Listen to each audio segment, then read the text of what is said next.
मेरा नाम मेघराज भाई है। मेघराज भाई, नरोड़ा विधानसभा से आपको टिकट दिया गया हुआ है एनसीपी से द्वारा, यानी कांग्रेस का गठबंधन हुआ है और एनसीपी से आपको टिकट मिली है। क्या कहना चाहेंगे आप और जनता जनार्दन को क्या आपका हो रहेगा? मेरे को टिकट तो एनसीपी से मिली है, लेकिन ऊपर लेवल पर कांग्रेस पार्टी और एनसीपी का गठबंधन हुआ है, उसके अनुसंधान में मेरे को एनसीपी टिकट मिली है। उसके बारे में जो है, यहाँ बीजेपी पार्टी ने सिंधी समाज को कोई टिकट दी नहीं है। सिंधी समाज हर इलेक्शन में टिकट देती है। इस दफा बीजेपी पार्टी ने इतना उसको अभिमान आ गया है, इतना अहंकारी पार्टी हो गई है कि सिंधी समाज को उसको कोई वैल्यू लगती नहीं है। मुझे नहीं लगता कि सिंधी समाज, एक में देखा जाए 182 में हमारे कम से कम गुजरात में 20 लाख वोट हैं। अगर हक में देखा जाए तो कम से कम हमारे 8 सीट गुजरात में बनती है, और परवाह किया बगैर एक सिंधी समाज को टिकट नहीं दिया गया। हमारा सिंधी समाज का बहुत बड़ा नेता था बीजेपी का, उसको भी इसने साइड कर दिया पार्टी ने। क्या नाम था नेता का? उसका नाम तो मेरे बताना व्याजबी नहीं लगता, क्योंकि अपना वो नेता है, पर एक दुनिया जानती है अच्छी तरह। आज जो प्राइम मिनिस्टर का कैंडिडेट था, लेकिन उसको लोग जो अपना है ना, एक आदमी को बोलते हैं एक लालच, उसको लालच में तो उस बेचारे को उसका बकरी का गला बना दिया। हम उसको खराब तो नहीं बोलते हैं क्योंकि हमारे समाज का है, पर उसके साथ इतना बहुत बड़ा अन्याय हुआ है। नरोड़ा विधानसभा 182 सीटों के अंदर आपका ये मानना है कि बीजेपी ने कोई भी सिंधी समाज के किसी को टिकट नहीं दिया। बराबर। हाँ। इसके कारण आपने टिकट मांगी और आपको टिकट मिली। हाँ। आगे आप किस तरह के आपकी हम सिंधी समाज को ये मैसेज देते हैं कि आपने बहुत पैसे कमाए हैं, आपने बहुत शोहरत कमाई है, पॉलिटिकल लेवल में आप बहुत वीक हो। हम तो चलो हिम्मत करते हैं, हम तो एनसीपी से हैं, और मैंने 2 दिन पहले समाज को एक मैसेज दिया था, भाई एक साथ हो जाओ, अगर नहीं आओगे तो टिकट आपकी नहीं मिलेगी।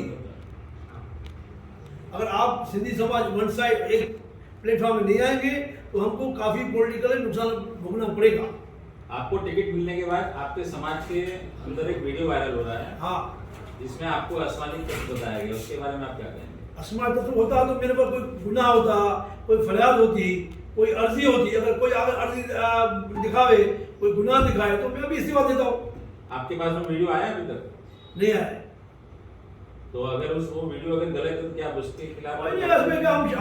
हम जो है ना गांधी नीति वाले लोग हैं, तो हम इस चीज को मतलब आएगा भी हमारे को इसकी मान्य नहीं रखती, क्योंकि हम चलते रहेंगे। हाथी चलता है, पीछे कुत्ते भौंकते हैं तो हाथी चलना बंद थोड़ी करेगा, तो चलता रहता है। इसको कोई सीट को जीतने की आपकी क्या रणनीति है? किस तरह से आप सीट को जीतेंगे? समाज से इतना बड़ा अन्याय है और आप मुझे सीट कैसे जीतेंगे? वन साइड गेम है, वन साइड गेम में जो विनर है वो सिंधी समाज ही है, तो जीतने का कोई सवाल ही नहीं होता है, मतलब हारने का कोई सवाल नहीं होता है। वन साइड गेम में सिंधी समाज में 20 लाख गुजरात में लोग रहते हैं और एक सिंधी समाज को नहीं है, और तो समाज को पता नहीं पड़ रहा है। नरोड़ा विधानसभा में कितने समाज के वोटर है? सिंधी समाज के कम से कम 80 से 90 हजार वोटर्स है। देखो, हमको नरोड़ा सिंधी का इतना नहीं है जितना गुजरात का है, और पूरे हिंदुस्तान सिंधी है। लेकिन पूरा वोट तो आपको सिर्फ नरोड़ा विधानसभा से नोट मिलेंगे, दिलाने वाले पूरे गुजरात के लोग आएंगे। सिंधी समाज के जो लोग हमारे बड़ी बड़ी संस्थाएं हैं, वो लोगों ने पूरा दम मार दिया इस दफा मेघराज भाई को जिताने का, मतलब जिताने का है, उनको राय नहीं है। आपको सिर्फ सिंधी समाज का वोट चाहिए या सभी समाज का? हमको तो सभी समाज को टिकट मिली है ना। हमको कहाँ बोले, हमको पटेल समाज को मिली है, हमको मिली है। सिंधी समाज से हमारे पास तो नरोड़ा तो बड़ा मिक्स है, हमारे उसकी तो बात है, लेकिन सिंधी समाज को गुजरात में एक सीट नहीं देता है तो कितना व्याज क्या बताओ? आपसे पूछता हूँ, आपको व्याज भी क्या करना है? आप नरोड़ा की जनता को क्या संदेश देना चाहते हैं? नरेंद्र को संदेश देता हूँ कि मैं आपके साथ में, एक तो मैं जेंट्स हूँ, एक मेरी उम्मीदवार आदमी हूँ, पेशेंस वाला आदमी हूँ, ठंडे दिमाग वाला आदमी हूँ, और एक आदमी जो सामने खड़ा है वो मैं बोलता नहीं, उनके लोग बोलते हैं, उनके लोग बोलते रहते हैं। अहमदाबाद से एनसीपी के अध्यक्ष आकाश भाई सरकार में यहाँ पर बैठे, उनसे पूछेंगे कि नरोड़ा विधानसभा को जीतने के लिए आपकी क्या रणनीति है? नरोड़ा विधानसभा में जो अभी सामने उम्मीदवार भाजपा के हैं प्रत्याशी, उनकी उम्र 28 साल की, और आप देख सकते हैं कि वो जो उनकी फैमिली बैकग्राउंड से आ रहे हैं, वो फैमिली बैकग्राउंड ही आप समझ सकते हैं कि ये असामाजिक तत्व कहाँ पे है। हमारे एनसीपी में असामाजिक तत्व नहीं है, उनके पास असामाजिक तत्व है। और सिर्फ सिंधी समाज की बात नहीं है, पूरे हिंदुस्तान के जितने समाज हैं वो सब यहाँ पे बसते हैं। और हिंदुस्तान पूरा नरोड़ा में दिखता है। आप कहीं गली में घुस जाओ तो पूरा हिंदुस्तान दिखेगा आपको। तो मैं चाहता हूं कि नरोड़ा 47 जो जीतनी है वो हिंदुस्तान की जीत होनी चाहिए। और इसलिए हम गली गली जाने वाले, घर घर जाने वाले और हर जगह जाके एक ही बात बताने वाले हैं कि ये प्रत्याशी इसलिए जीतना चाहिए क्योंकि ये देश पे जो दमनकारी अभी नीतियां चल रही है उनको हराने के लिए, नरेंद्र मोदी की दमनकारी नीति को हराने के लिए ये सीट जीतनी जरूरी है। प्रधानमंत्री नरेंद्र मोदी भी आज अहमदाबाद के दौरे पर है, उसके बारे में क्या कहेंगे? नरेंद्र मोदी साहब ने ये देश को दमनकारी बना दिया है। वो खुद दमनकारी बन गए और ये देश की उनको परवाह नहीं है, सिर्फ नरेंद्र मोदी की चिंता है। अभी बीजेपी इलेक्शन नहीं लड़ रही है, नरेंद्र मोदी और अमित शाह इलेक्शन लड़ रहे हैं। तो वो गुजरात में हर 2-3 दिन 4 दिन में दौरे लगा रहे हैं क्योंकि उनके अस्तित्व का सवाल है। पूरे देश में गुजरात मॉडल जो बताया गया है वो गुजरात मॉडल टूट चुका है।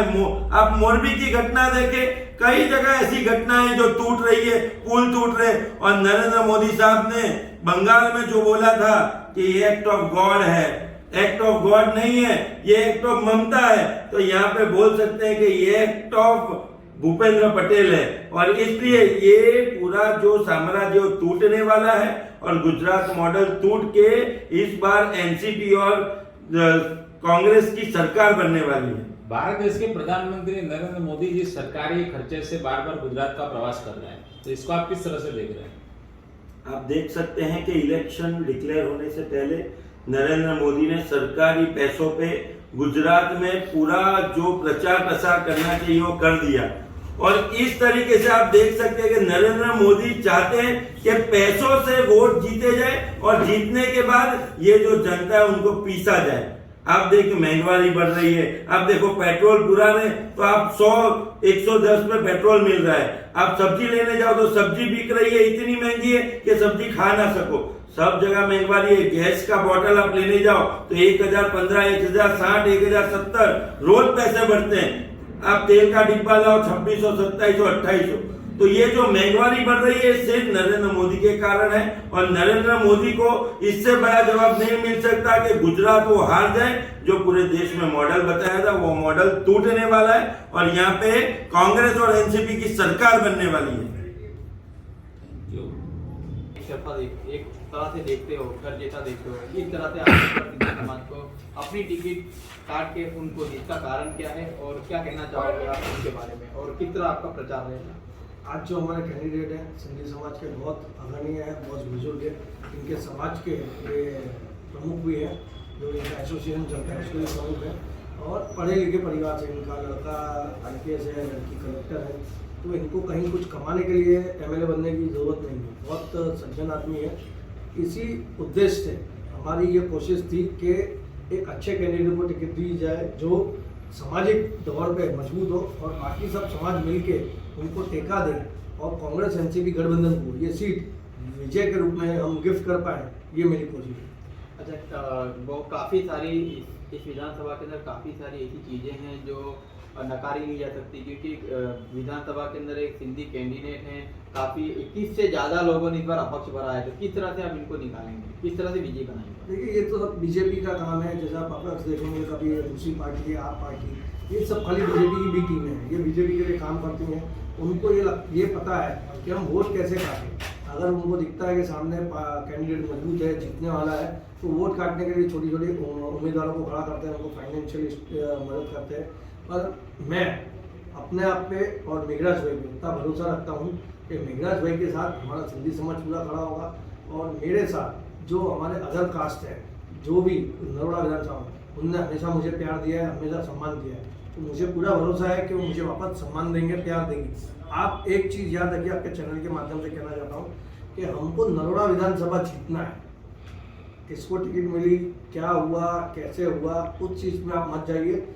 25-30 साल से नरोड़ा विधानसभा में भाजपा का कब्जा है। अभी जो उम्मीदवार है उसके बारे में मैं आपको क्या समझाऊंगा, क्या कहूँ। उनके फादर बेल में बाहर हैं। जो बेल उनने रखा है वो उस पर रखा था कि मुझे पैरालिसिस है, और जबकि आप देखेंगे वो प्रचार में होते हैं, मैं कॉर्पोरेशन में उनको बहुत बार देखता हूँ, उनका एक ही काम है, पुलिस और जो गुनहगार है उनके बीच की वो कड़ी है, ये उनका धंधा है। आप ये चाहते हैं कि आपका एमएलए ऐसा हो, या ये चाहते हैं कि इतना सज्जन हो, वो आपके हाथ में है। मैं हाथ जोड़ के प्रार्थना करता हूँ कि इस बार कोई भूल ना करे। जय राष्ट्र।